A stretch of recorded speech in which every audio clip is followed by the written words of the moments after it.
webinar on what exporters and importers need to know about the COVID-19 outbreak and its impact on global trade. My name is William Barnes-Graham and I'm a Senior Content Editor at the Institute of Export and International Trade. And just a quick note to say that we are all dialing in from home today, as per social distancing advice.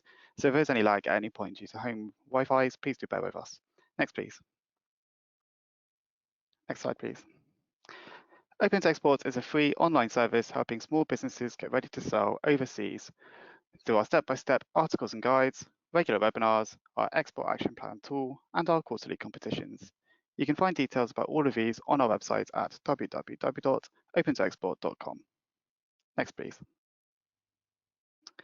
Open to Export is powered by the Institute of Export and International Trade, the UK's professional membership body for traders.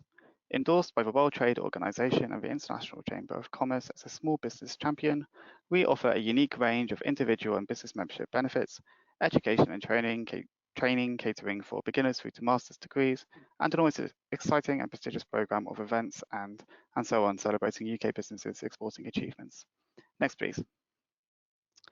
The Institute is moving its training courses online, and with the government indicating that it's looking to still press on with ending the transition period at the end of the year, we do recommend you continue your Brexit preparations in this period, especially as many of our courses are fully fundable by government grants. We are going to be running a few webinars in the coming weeks on the Open to Export platform about what businesses can do to protect their international supply chains. And the Institute also offers a range of online support and telephone assistance, which will be continuing to run over the next few months, including our international trade surgeries, which can be conducted over the phone, the online UK Customs Academy, our technical helpline, and of course our daily bulletins and the articles and guides on the Open to Export site. Further, for current members of the Institute, we are extending everyone's membership by an initial 3 months free of charge. This means you can use all the membership benefits, help and support of the Institute without worrying about your subscription. You can find more information about our support on export.org.uk, and please feel free to contact us if you have any queries. Next, please.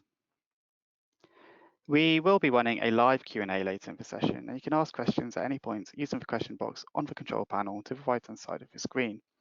We have already been sent a lot of questions ahead of today's webinar, so we cannot guarantee we will get through everything we receive. The general principle we will adopt is that we will only ask questions that are relevant to the broader audience, so we won't be able to go into company specifics as such, but if you do have specific questions, we can refer you to our technical helpline afterwards. You can also download a PDF of the slides at any point via the handout drop-down on your control panel, and you will be able to watch a recording of this webinar on the site within a day of it finishing. Next, please. Right, so we're going to do a couple of polls today. So before handing over to Kevin, the first poll I'm just about to launch is asking people what has been the impact of COVID-19 on your business so far. The options there which you can respond to at the moment include delays at customs, cash flow issues, staff off sick, decline in demand for services, and a rise in price for freight transport. So I'll just give everyone a chance to respond. Give that kind of a few more seconds.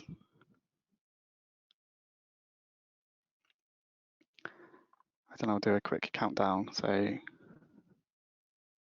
5, 4, 3, 2, 1.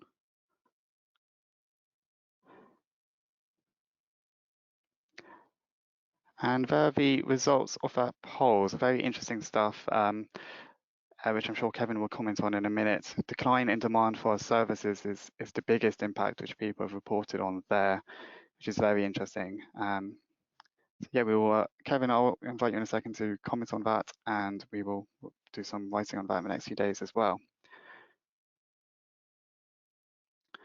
So next slide, please. For now, though, it is my pleasure to welcome today's speaker from the Institute of Export and International Trade, who is Kevin Shakespeare. Kevin is a regular on our webinar programme and is leading the Institute's training output in relation to the COVID-19 outbreak. So over to you, Kevin. Thank you, Will. Good afternoon, everybody. Obviously, I presented webinars before and on topics such as Brexit and post-Brexit planning. And this clearly is a serious topic today, COVID-19. What we'll try and look at today will be the impacts of COVID-19 on international trade and supply chains, but also want to try and look at what businesses can do and what considerations to take into account, in addition to just simply outlaying some of the facts, statistics and news. So we'll try and do that during the course of today. And we'll also cover the impact for trading goods, but also trading services as well. Could we have the next slide, please? So the context of today's webinar. Clearly, this webinar is taking place against the context of the deadly coronavirus, which is impacting the whole world. What started off in China now is impacting how we trade, how we live, and international trade and supply chains are affected in the same way. As I've said, we'll try to outline some of the key impacts, but also the considerations, as well as trying to keep you up on an ongoing basis with development. So the Institute has introduced and is providing a daily bulletin to help our members with regard to this very topic. And later in this presentation and webinar, we'll also look at what other steps that the Institute is trying to take to train and educate businesses and individuals at this important time. But I just wanted to say, most of all at this time, we very much hope everyone is staying as safe as possible at this time, both in their business and their individual lives. Can we have the next slide, please? So what we're going to look at is the impact of COVID-19 on exporters, importers, trade intermediaries, which can include the likes of freight forwarding organizations, hauliers, and the overall supply chain. We'll look at the considerations as well as the impact, both from an importer-export supply chain perspective. We will look at some specific points around exchange rates and also payment terms, and also the impacts around trade-in services. And finally, we'll look at Institute initiatives and working together. Just coming back to the poll we've just had, and clearly the top ranked item at over 60% was the impact on selling your services, and clearly I think that is absolutely correct. In terms of the biggest impact for businesses. Clearly, the impact will vary depending on the type of business you are and what sector you're in. And we'll talk a little bit more about sector impacts during the course of this webinar. Next slide, please. So first of all, let's start with some headline impacts of COVID-19. And as I've indicated, or as we all know, it's affecting all aspects of international trade. It's a global issue. On the 17th of March, the United Nations estimated that COVID-19 would impact the world economy by a decline of 2% in 2020 and cost the world economy $1 trillion. I think with hindsight, that figure may be, that decline figure or impact may be optimistic, and it could be even worse than that. The UK government has announced an emergency coronavirus bill. I think we tend to look at that bill quite understandably in terms of the impact, what it means for our life, for our freedom, the way we live and the way we interact. There will be some aspects of that bill we'll talk about today, but more from the point of view of international trade and supply chain. And there will be future impacts, which, if you like, have been left open in the bill in terms of potential impacts at the border. Freight is still moving, but it is moving with increased costs, with possible delays and cancellations. And we've moved to a situation where predominantly passenger flights have become almost freight-only flights. So previously, where large passenger planes, the freight would go in the belly of the hold of the aircraft. Effectively, then a lot are now being converted to freight-only flights. Clearly, we've heard in the last week about delays at EU borders, and we've seen instances of lorries queuing up at borders, and the European Union has called on member states to introduce green lanes at borders, border crossings, to avoid long delays. Let's hope that has an impact and that's adhered to. Because certainly lorries crossing borders are very, very important to the whole supply chain, and again, the way we live. So supply chains are being disrupted, and clearly sometimes goods can, even if they are delivered, the business could be shut or employees are ill. And I'm aware of instances where that has been the case, where effectively the goods have not been able to be delivered, and then they have to be held in storage or repatriated on some occasions. And it is important to note that it really takes only one part of a supply chain to be disrupted for the whole supply chain to be impacted. So clearly, the more component parts, raw materials, and different processes there are in a supply chain, the potential for supply chain disruption is greater. And equally, the higher number of countries in a supply chain in different parts of the world, whether that's China, the United States, Italy, has great impacts on supply chain. And certainly, the whole supply chain debate has changed and shifted into terms of looking at potential new sources of supply, more regional supply chains, and we will talk about that today as well. What this all impacts, and we'll keep talking about this, as I've said on so many occasions, is the importance of trying to maintain communications with your customers, with your suppliers, with your key stakeholders. Clearly, that could be freight forwarders. If you have agents and distributors that you're selling through, they are also clearly key stakeholders here. So communication becomes fundamental and important. And clearly, as we're all doing today, very much online communications using the different media and different means becomes increasingly important. But clearly, as always, communications become important, if not so more important, and please communicate with customers, suppliers and stakeholders as much as possible. If we could have a next slide, please. So we look at some impacts now in terms of ocean freight. Now I'll need to explain some of the images on the screen here. The vessels are still moving, but they can be subject to cancellations. We've heard in recent days that in some aspects that China is restarting now, but clearly whereas China was in lockdown, other parts of the world now are in lockdown, more recently India. So whereas there possibly could have been moves from supply chains from China to India, clearly the Indian supply chain route will also now be impacted. So it is important, as we'll talk about, to liaise with your freight forwarder, your logistics provider, in terms of where supply chains are. So some capacities on vessels may not be full. So vessels may be sailing, but they may not be full.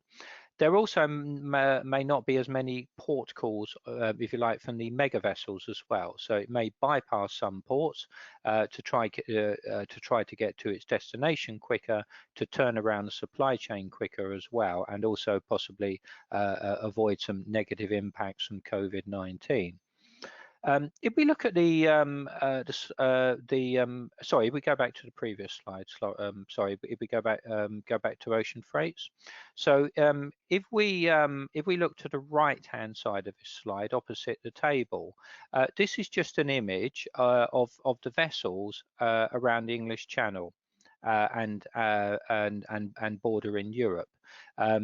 This is a feed from an online, and if you were to click, for example, on a red or a green image there, it would tell you the name of the vessel. But what that indicates is that vessels are still moving. It will be interesting, obviously, in the coming weeks to compare that in terms of the number of vessels, but it shows that vessels are moving. It also shows the impact of the importance of what we call track and trace technology in terms of knowing where goods are in the supply chain, and I'll also be referring to that later. If we look immediately below the table, the indication there is that inactive container carriers have doubled recently, which basically means that a vessel docks and the container just lays at the vessel, and it's lays at the port, and it's just inactive. And we can see from that chart the big increase in terms of inactive container vessels. Still not as many as inactive during the financial crisis of 2008 to 2009, 2010, but still a big increase. And finally, on this slide, if we look to the bottom right, we can see the impact in terms of freight rates from the World Container Index. That slide indicates the reduction in freight rates, very much linked to capacity and the impact.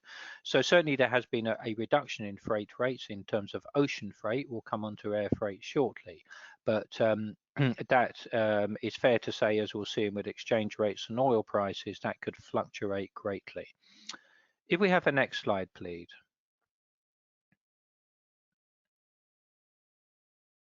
So if we look at, we've looked at ocean freight, let's look at air freight now. So as I've indicated, clearly there's been a move from passenger aircraft to freight-only aircraft. And it was the case that obviously prior to availability of passenger airlines, there were a number of cancellations, and they were a common occurrence. In terms of air freight rates, it's probably been to some extent the opposite, or the difference in terms of ocean freight.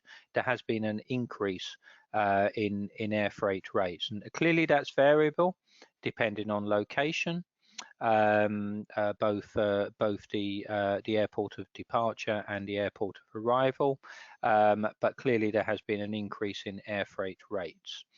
And it is important, the same for ocean freight, for goods moving by road through the Channel Tunnel, that the importers and exporters check their airport of arrival and departure.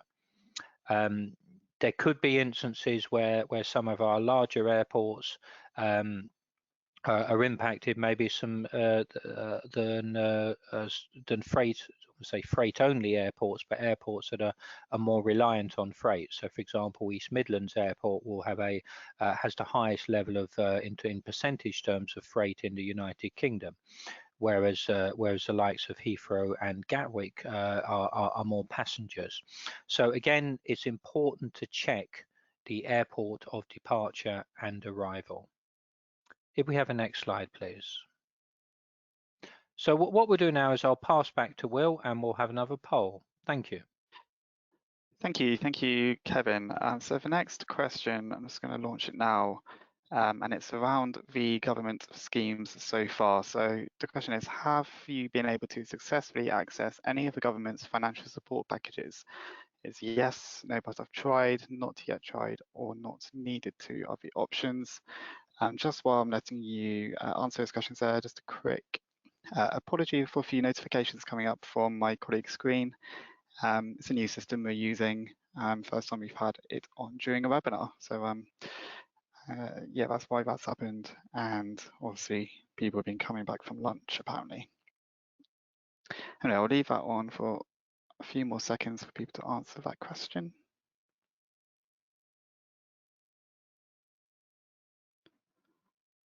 Close it in 3 seconds. 3, 2, 1. And so there we go. 48% have not yet tried, and a fair few people have not needed to. A few people have tried to, but not been able to access them yet. So be interesting to follow up with people afterwards to see how they're finding the experience of using the schemes at the moment. Kevin, do you have any further comments on this poll?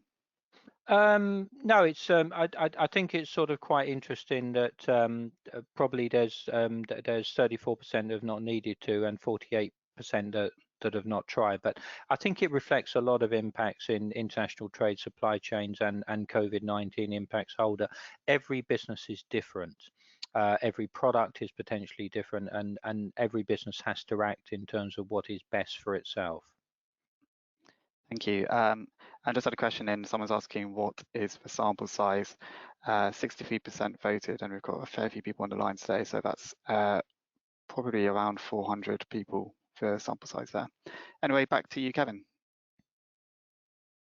Okay, thank you. So if we have a next slide, please. So there's a lot of what we're going to talk about for businesses to consider and individuals to consider at this time, and we'll start it by just having a consideration around training. So we're conscious, obviously, at the Institute that for some businesses supply chains, delivery of products and services have been disrupted, and some businesses are trying to take the opportunity to train their staff at this moment in time if they have, if you like, downtime in the business. So that is a trend we're seeing, and obviously that's important, both in terms of managing procedures, because now it's more important than ever to get your customs declarations correct, your paperwork documentation we'll talk about correct. But also, as you can possibly see in the bottom, towards the bottom left of the slide, understanding of customs special procedures are very important this time, such as warehousing. So the need, the capacity for warehousing space, whether that's stockpiling to be ready for the future, transit, where you effectively declare at the office point of destination, are becoming very important customs procedures here. So understanding, adhering, applying for special procedures becomes very important this time. So specialist training on customs and trade is very, very important. And as I've indicated, getting it right is never more important now. Declaring your goods effectively, having the correct documentation, in many respects become more important than ever in this situation. It's also important for businesses to have a wide pool of employees as well. So, and I'm sure it's not the case too much, hopefully, where there's, if you like, an over-reliance on one individual to make to effectively liaise on the freight movements, on the customs declarations, on the trade documentation, is to try and make sure that you have contingency and other employees involved in this process as well. So training at this time becomes more and more important to actually to both prepare for the emergency situation contingency we're in, but also with respect to the future. If we have a next slide, please. So some considerations for importers and exporters. Now we'll split this into five columns. One is the supply side. Is your business reliant on suppliers to enable you to provide your goods and services? Well, yes, we're probably all reliant on suppliers, but is there an over-reliance on one supplier? So clearly in January, there was a lot of talk around over-reliance on Chinese suppliers, and there was some movement from Chinese suppliers to suppliers in Southeast Asia who at the time potentially were less effective. Clearly that's less effective. Clearly that's changing. But what it is sort of indicated is the level of integration in supply chains and the level of supply chains overseas. So again, if your suppliers are based overseas, clearly try and communicate with them, check their status. How are they? Are they able to try and move the goods? Some businesses have been looking at alternative sources of supply, whether that's regional in terms of the European Union, which has clearly been affected as well, or even whether that's UK sources of supply. And there have been some instances where businesses have been able to source supplies from the UK. And it's also important to try and ensure access to warehouses as well. I've referred earlier possibly to the importance of customs warehouses in terms of managing customs procedures and duty rates, but also trying to ensure access to warehousing space at the moment is very, very important, whether that's in the United Kingdom, in the European Union, or other parts of the world. On the sales side, obviously check whether your customers can take delivery of the goods, and it's easy for me to say this, but clearly circumstances are changing very quickly, and a business that was open, say, a couple of days ago might not be open anymore. But I guess it's trying to check whether your customers are in a position to receive the goods. And also to think about the nature of your business. We do have examples of some businesses that are possibly changing the use of the products and the manufacturing facilities that they provide. So are they component parts of what you provide as your business that could be critical or life-saving goods, or linked to food production, for example. So are there any elements of that? I appreciate that's not going to be the case for a number of the businesses on the webinar today, but it's something to worth consider, is that do your businesses have that critical element to it, which could help both your business and clearly the UK economy and the healthcare of the UK and overseas nations. On the stakeholder side, as I indicate, check with your freight forwarder with respect to freight availability and delivery slots. Never is that now more important. I referred, excuse me, a couple of slides ago to track and trace technology. So effectively, the concept of track and trace technology is to try and enable visibility of where your goods are in the supply chain. So that clearly becomes very, very important as well. So again, work with your freight forwarder in that respect to try and ensure that you've got that visibility to see where your goods are. And again, that can also come down to try and reassurance with your suppliers, with your customers. Now, one thing I did want to talk about is employee access. Now, clearly, it's very important for employees to try and stay safe. But if employees are working from home or even just working in a single office environment, obviously trying to make sure that from an international trade and supply chain perspective, that those relevant employees or employees have access to documentation, so systems that enable commercial invoices, for example, to be produced. That if appropriate, and you have links with the external providers for trade documentation and customs declarations. That also becomes very important. So the links that enable you to get the trade documentation together to actually operate remotely, for example, are still very much hopefully in place in the business. And ensure all parts of the organization are connected. We're going to look at an example in the next slide, because as component parts change, supply sources change, the actual dynamic of international trade and supply chains and moving goods through customs could change as well. So we're going to look at examples in the next slide. Check terms of sale and purchase. Now, obviously, there is propensity for trade disputes to increase, and in an ideal situation, customers and suppliers will work together so that by trying to put solutions in place now, it can develop and help for the future. It is fair to say that what we're seeing from some businesses is that they're checking their credit reference checks, both current and are updated, just to see obviously if the financial position of a customer or supplier is changing. It is fair to say that a lot of credit reference checks might not be as dynamic to have changes in credit positions over each week, but in some cases they might do. So it's worth just bearing that and linking obviously with the credit reference agencies as well, but making sure you continue your counterparty due diligence. We will look at payment terms later because that's a key area for businesses to address at this time. If we move to the next slide, please. So the importance of internal business communications. It is fair to say that a lot of organisations, quite understandably, are looking to take decisions now. We've got to act. We are in emergency mode. So it's fair to say decisions taken now can have wider impacts from an international trade perspective, and not just now, but in the future, clearly. But let us look at the consequences of some following examples, which quite understandably may need to be taken now, but it emphasizes the importance of internal communication. So if a business is looking to change a supplier, for example, that could be something a business is looking to do. Could be looking to sell to a new customer or country. They could be considering different inputs or materials, component parts in supply chains as well. Okay, sorry, yes. So it's worth considering those different inputs and how they can impact a business. So just a decision which is totally viable and valid does have further consequences. So liaise with all parts of your business.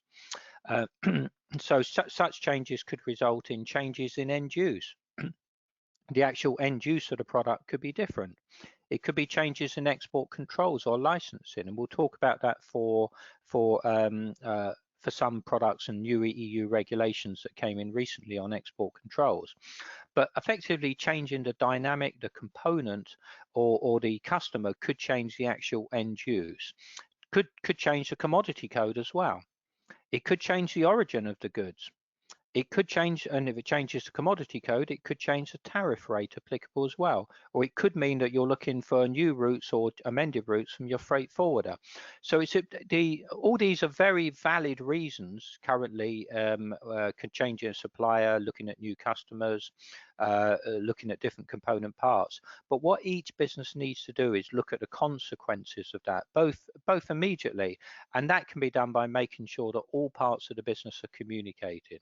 So whether that's the finance department, whether that's the procurement department, whether that's the sales, exporting department, trade compliance, it's important that all elements of the business are joined up in looking at the consequences as well. Because what we all want is the goods to clear customs and move as efficiently as they can. If we have the next slide, please. So looking at the future, and I guess the question is, or how long are we in this situation? It's very, very difficult. I was on a maritime webinar this morning, and there was a lot of talk about V shapes and U shapes in terms of the recovery, whether that's Q3, Q4 this year. I guess the reality is we don't really know. But again, the important thing is that businesses, when we do come out of this, but also the consequences of what we're doing now, will have an impact for the future. So the whole communication, how we communicate, how we work with our suppliers and customers now, will obviously have an impact. If we train, upskill colleagues, ensure wider pool of colleagues have experience in international trade and supply chain, that will benefit businesses in the future. Clearly, we have the post-Brexit impacts from 2021 in terms of trading with the European Union and opportunities for trade facilitation. So, for example, any new trade agreements that the United Kingdom agree. Clearly, at the moment, the impact, the emphasis is around COVID-19 as opposed to Brexit. But at some stage, that will change, hopefully. And some companies obviously looking at their supply chains for the future. So trying to avoid a circumstance where we're dependent on key suppliers or key supplier or key suppliers or key customers. So avoid those dependencies, potentially look at or alternative sources of supply. I know the likes of Mexico have been mentioned, for example. The likes of Eastern Europe have been mentioned, and that was probably going back to January in the earlier days of COVID-19 and the impacts of China. But it's what's important for each business and where your sources of supply are. And also some businesses are considering the benefits versus risk of consolidated centers of production. So having production in one place, so even having warehousing facilities in one place, versus the perhaps lower risk strategy of having different centers of production, different locations for warehousing. A lot of things for businesses to consider, but these are valid points for business to consider for the future. If we have a next slide, please. So this is quite a busy slide, but I'll do my best to talk through it. So this is based on effectively a gov.uk government publication, and you can see the web link on screen here. And this is supply chain considerations around retail. So on the left-hand side, you effectively have businesses that have been told not to trade effectively or not to open, and you have the exceptions on the right hand side, and clearly, as we know, the likes of supermarkets and other food shops will remain open. So these slides will be available to you, but we can see there the list on the right hand side of the types of businesses there. So clearly your ability to service your customers, whether you are in the direct supply chain or you are a tier 2, tier 3 supplier to these organizations, will be clearly impacted there. I put in the yellow shading, storage and distribution facilities, including delivery drop-off points, are an exception to businesses that must remain closed. So in other words, they can remain open at this time. So again, think about this in terms of if you are a supplier or you're part of a supply chain to these organizations that are exceptions to the closure rule. And what does that mean? Again, where does communication come in, that I'm still available to provide as part of a supply chain? If we have a next slide, please. Now, the next slide is a smaller slide, and just around more restaurants, public houses, which are clearly have been asked to close, and clearly the emphasis on food delivery and takeaways, as well as cafes and canteens at hospitals, care homes, or schools that are open for relevant reasons. So again, the slides are there, but look at this whole publication, because there'll be some of these slides haven't captured every type of exception to the rule. So do look at the government notice. I appreciate some of you may have already seen this notice to see who you're selling to. If we have a next slide, please. So next slide is around manufacturing, and clearly manufacturing has been an area which has been subject to some debate. Is it open? Is it accepted from the closure rule, or do manufacturing businesses have to close?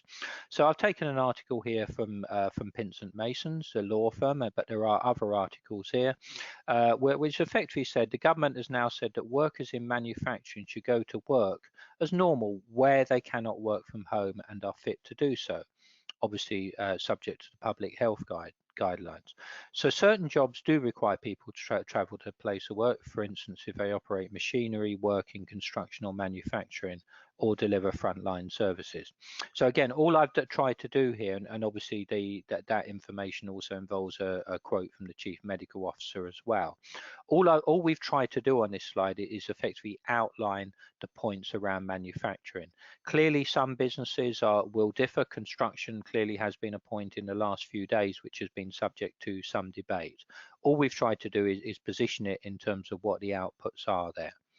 If we have a next slide, please. So a few things to note. Clearly, a lot of focus has been on medical and protective equipment. And it is fair to say that some countries have implemented national controls to restrict the export of medicines and medical equipment. So effectively to focus on their own country.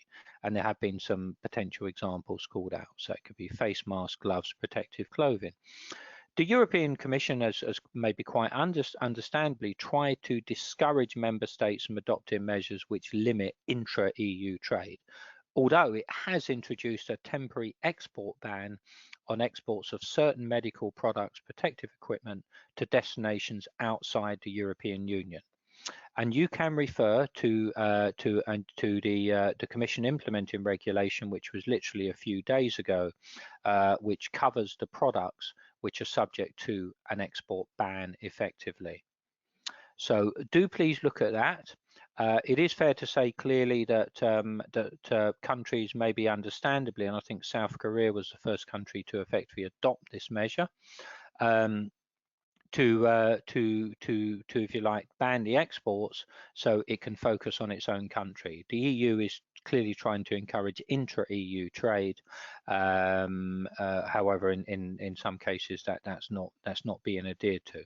So please look at that. Please look at the implementing regulation if you have a product that could be caught under that. Another factor which unfortunately we've seen is the World Customs Organization, WCO, reminds the general public to exercise extreme caution. That's businesses as well as public when purchasing critical medical supplies from unknown sources, particularly online. Now, clearly that clearly could be the public purchasing online, but also if you're a business, you need to be clear of the source from which you're purchasing. If we move forward to the next slide, please.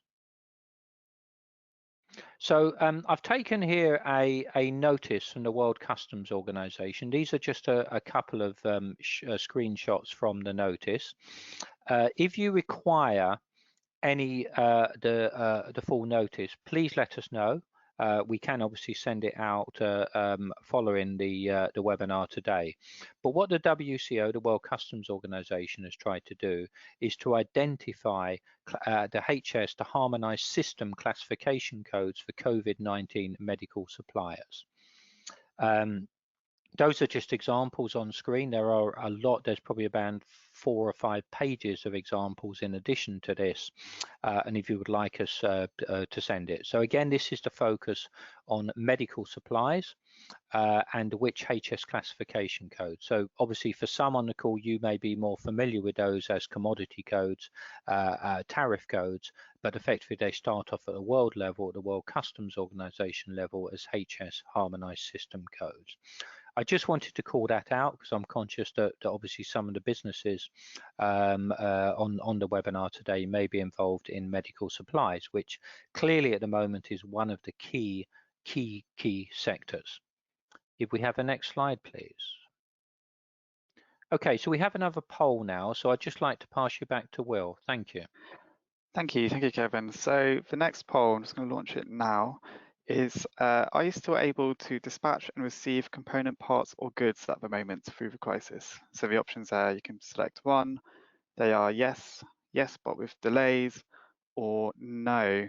And just while kind of giving people a chance to answer that, Kevin, just picking up on your point around how some production bases are moving towards kind of Southeast Asia and other regions. We actually had a question in from Katrina during this webinar asking about that move. Kind of which particular Asia countries is production being moved to, and kind of to what extent would you advise companies to look at that? Yeah, I think in if you like the early days in January, the likes of Vietnam would be a good example of movements of supply chain from China. That possibly also reflects the fact that some Chinese manufacturers have facilities in Vietnam as well. That's just but one example of movement of supply chains. Obviously, there's lots of countries in Southeast Asia, Indonesia, Malaysia, for example. And certainly there's been other examples called out, and maybe more nearer to the United States of North and South America, of Mexico benefiting as well in the early days, I must stress. Eastern Europe, I guess, where warehousing space and production facility in the earlier days was also talked about. So there is a need on an ongoing basis for businesses to consider their supply chain. And I think one thing that's been called out, and it's very easy to say this, is that cost is clearly not the only factor in the supply chain, and for using certain supply sources. And I guess this is what COVID-19 potentially has brought out in terms of future planning. But we do appreciate that sometimes companies understandably do have to work on fine margins. Thank you, Kevin. I'm just going to close the poll now and share the answers. Unsurprisingly, a lot of people have seen delays. So yeah, that's not too much a surprising answer, but a fair few people have been able to receive parts or goods as per normal. So very interesting stuff there. I don't know, Kevin, do you want to comment on that poll at all? Yeah, no, again, thank you very much for everyone who's completed the poll. There's some very sort of interesting feedback there. Clearly it will be impacted by the country you're dispatching to or receiving from. It might depend on the nature of the product and the mode of transport. But again, it emphasizes the need to liaise with your freight forwarder, your customer and supplier to be joined up. But some very interesting points there around yes, but with delays, 55%. So I guess it's good that the goods are getting through. Obviously, it depends on the length of the delay and the mode of transport. Let's just hope, obviously, that those the categories in no does not increase. But no, thank you everyone for your response. Okay, we move to the next slide, please. Okay, we're obviously coming to the latter part of the webinar now, and this is very much taken from another government source around the concept of key workers, which again has received a lot of commentary in recent times. So clearly food production, processing, distribution, Transport. So again, to re-emphasize the point, this includes those who will keep the air, water, road, rail and passenger freight transport modes operating. And the element around utilities in terms of financial services, oil, gas, electricity is also very important. But I just wanted to call that slide up. Again, the slides will be available to you in terms of talking about the key workers. So these are defined as key workers, but I wanted to make the point around transport and freight being included in that category. If we have a next slide, please. So impact on exchange rates and oil prices. So hopefully you can see the slide clearly. So clearly exchange rates and oil prices have been impacted. They fluctuate anyway. The pound has been weak against the US dollar. We've used a source of Reuters in this case, and the current exchange rate of around about 119, and the dollar and 109 for the euro. So clearly the principle is still the same, that a weak exchange rate in theory benefits exporters and makes imports more expensive. Excuse me. It is fair to say at this time that keeping supply chains moving and communicating with your customers and suppliers probably transcend the impact of exchange rates, depending obviously on each particular business. What this re-emphasizes though is that businesses must manage their exchange rate exposure. So trying to mitigate exchange rates, working with the likes of forward foreign exchange contracts becomes absolutely crucial. It's crucial at any time, it's crucial now. I think it's fair to say that the impact in the value of the pound could totally understandably have been lost amongst everything else that's going on. The oil price has declined, and not just due to the coronavirus. There's obviously been political tensions there as well. So the oil price has dropped quite dramatically, and we have an example on screen there with the Invest Oil source. So that will have an impact on businesses as well, depending on your role, whether you're part of the oil energy supply chain or whether you distribute and move goods. If we have a next slide, please. So I want to talk about payment and trade terms. Payment and trade terms are always important. Equally, they're important now. So businesses must consider their terms of trade. Businesses should always consider their terms of trade, whether it's when you're looking to receive payment for an export transaction or pay for an import transaction. If there is uncertainty where the goods are in the supply chain or whether the buyer is available to collect the goods, the actual payment terms chosen will be important. And payment terms should always be negotiated and clearly defined and discussed between buyer and seller. That doesn't change. What probably does change is that it emphasizes the importance of looking at your payment terms now. Equally, your international commercial terms, Incoterms, also become very important. So again, if any businesses are not sure about the role of payment terms and Incoterms, trying to get some training on these topics and understand how they operate become very important. And businesses, when we refer back to trade documentation, in this case, transport documentation in terms of the bills of lading, also become very, very important. Who has control of the bill of lading? Is it the buyer? Is it the seller? Does the seller have one bill of lading? How does that link to the payment terms? All these become very, very important and are clearly in focus at the moment. As goods move, money moves, and goods move, there should be some continuity and context to how they move. If we have a next slide, please. So we're coming towards the end of the slides now. At the Institute, we're obviously trying to keep you up to date with trade and customs arrangements. I've mentioned about the daily bulletin, and we will keep you up to date. There is a lot going on. There is a lot of speculation. We shall try and bring you the facts. There has been talk around easements for imports at European Union level. There has been talk about impacts of borders and at the frontier, and we shall obviously try and keep you up to date as matters develop there. There will be further announcements, and those announcements may include trade and customs procedures. If we have a next slide, please. So I just wanted, as we come towards the to concluding the webinar, to talk about trade-in services. A lot of what I've talked about today also impacts trade-in services, not just about goods. Communication, payment terms, exchange rates, all impact trade-in services as well. And it could be that it's not feasible or possible to fulfill a service export or receive a service import at the moment. So all these issues become important. It's also important in the current business environment to possibly consider, it's all very well to talk about blockchain and artificial intelligence, but to possibly consider whether there's any element of your business that could be moved more virtual or online. Now, for some businesses, that will be easier than others. For some businesses, it will be difficult, if not impossible. But do consider if there's any way in which your business, your product can be moved virtual or online in some way, if not in the whole, in part.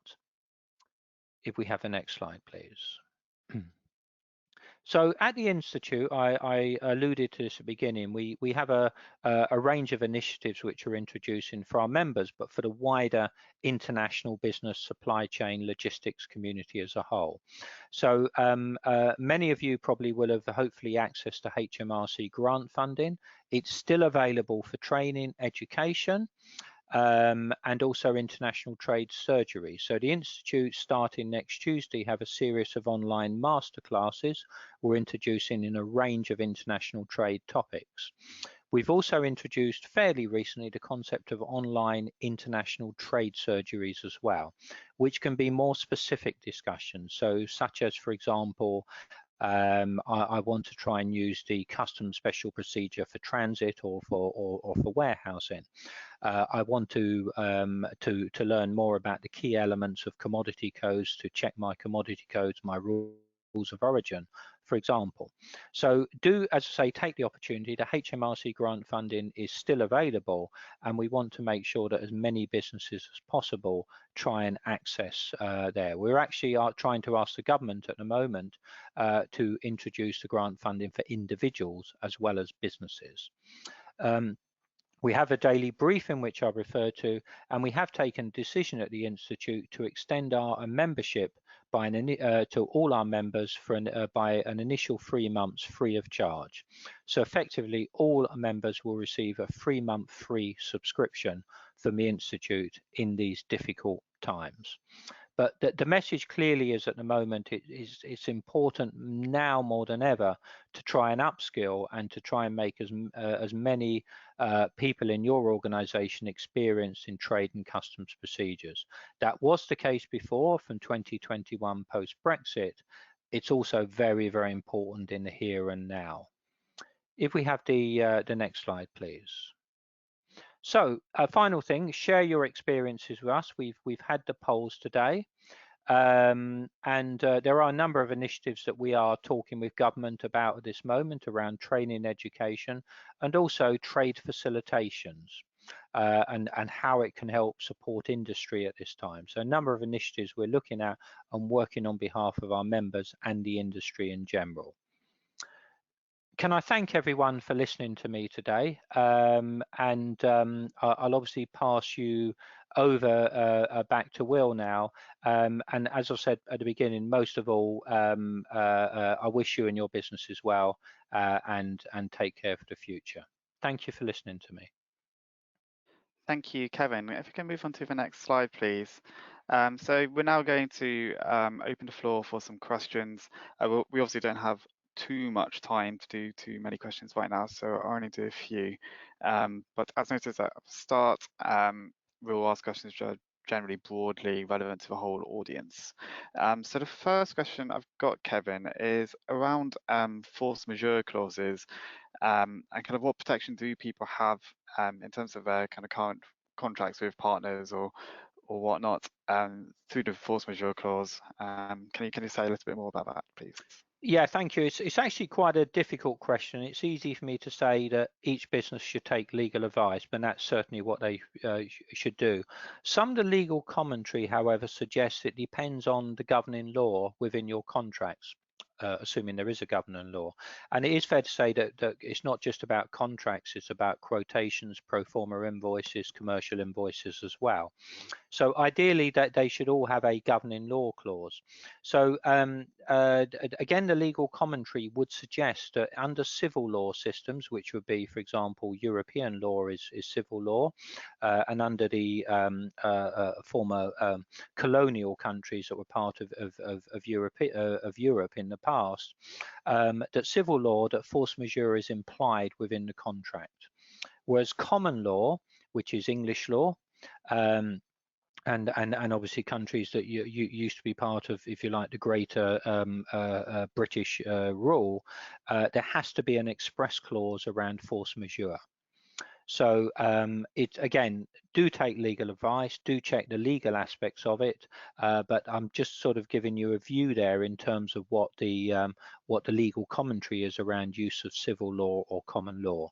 What it does show again is the importance of making sure that in your quotations, your pro forma invoices, your commercial invoices, as well as your legal contracts, that there is a governing law clause, and there is also a jurisdiction clause as well. So for example, under English law and the jurisdiction of the English courts, under Scottish law and the jurisdiction of the Scottish courts, for example.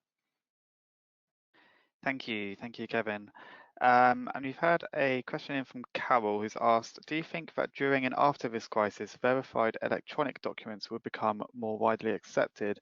And we've also just had a question from Colin in as well, who's asked, is there any kind of virtual or online tools that you believe could be effective in continuing trade activities? So just a bit of an overview on what online tools are out there. Yeah, as well. So with regard to the first question, it is fair to say that there is a move towards more electronic documentation in trade.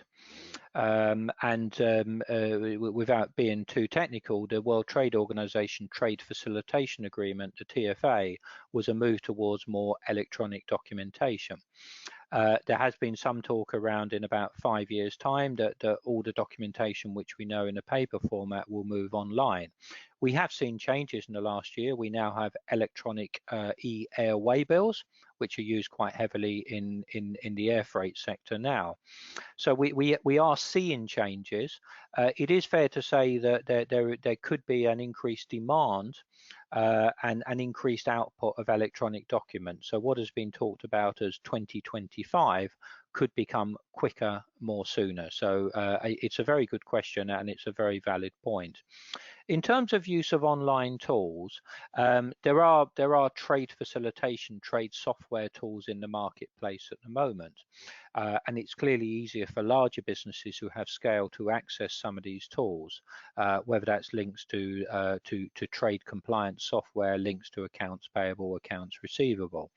Again, what I hope we would see is that some of those tools becoming more available to smaller businesses, so they can actually access these tools. So again, I hope we will see more of that and allow the smaller businesses to access more software and electronic documentation. Thank you, Kevin. And one last question, because we're running short on time. It comes from Akiko, who's asked, how could COVID-19 affect the UK-EU free trade agreement? Oh, that's an interesting question.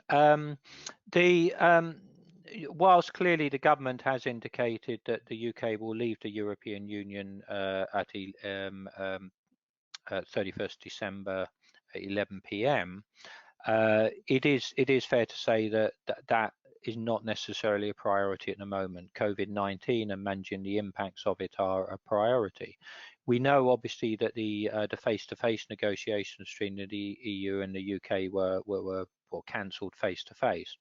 But clearly the priority at the moment is COVID-19. As to any future impacts on that date, the UK leaving the European Union, we probably have to wait.